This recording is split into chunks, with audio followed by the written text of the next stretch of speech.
আজ ১৩ জন যুক্তরাজ্যের উদ্দেশ্যে ঢাকা ত্যাগ করেছেন বাংলাদেশের প্রধান উপদেষ্টা ডক্টর মোহাম্মদ ইউনূস। তিনি যুক্তরাজ্যে দ্বিপাক্ষিক বৈঠকে অংশগ্রহণ করবেন। তাছাড়া যুক্তরাজ্যের বিভিন্ন প্রভাবশালী রাজনৈতিক নেতা এবং রাজার সঙ্গেও বৈঠক করার সম্ভাবনা রয়েছে। এছাড়া তিনি একটি অ্যাওয়ার্ড ফাংশনে অংশগ্রহণ করবেন, নিজে একটি অ্যাওয়ার্ড গ্রহণও করবেন।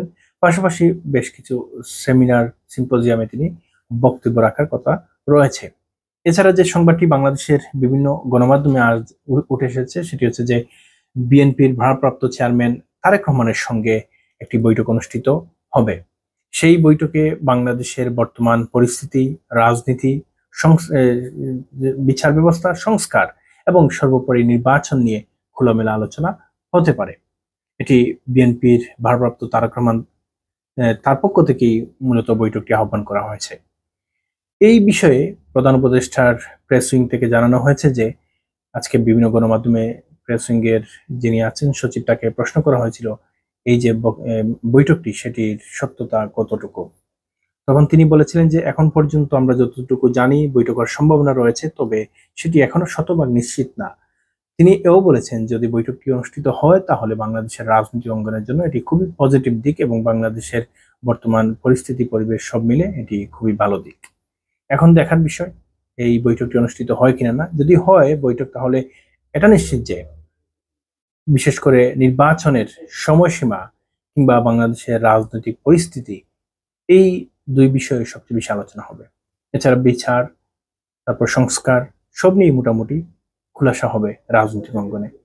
এ ব্যাপারে আজকে বাংলাদেশের রাজনৈতিক অঙ্গনের সচেতন মহল থেকে বিভিন্ন বক্তব্য আসছে, ফেসবুকে বলেন কিংবা বাংলাদেশের গণমাধ্যমগুলোতে। সেখানে বলা হচ্ছে যে এই বৈঠকটি অনুষ্ঠিত হলে বিএনপির সঙ্গে বর্তমান অন্তর্বর্তী সরকারের যে দূরত্ব দৃশ্যমান হচ্ছে সেটি অনেকটা কমে আসবে। পাশাপাশি আসন্ন জাতীয় সংসদ নির্বাচন সুষ্ঠু হওয়ার ক্ষেত্রে সহায়ক ভূমিকা রাখবে এই বৈঠকটি।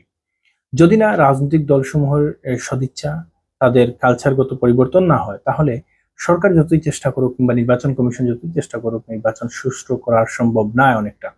এজন্য রাজনৈতিক দলসমূহের সঙ্গে অন্তর্বর্তী সরকারের বলেন, নির্বাচন কমিশনের বলেন কিংবা জনসাধারণের বলেন, সকলের একটা সমন্বয় প্রচেষ্টা থাকতে হবে এবং সকলের সম্পর্কের মধ্যে ভারসাম্য থাকতে হবে, শ্রদ্ধাবোধ থাকতে হবে, একে অন্যকে বিশ্বাস করতে হবে। বিশ্বাস ছাড়া সুষ্ঠু নির্বাচন সম্ভব না।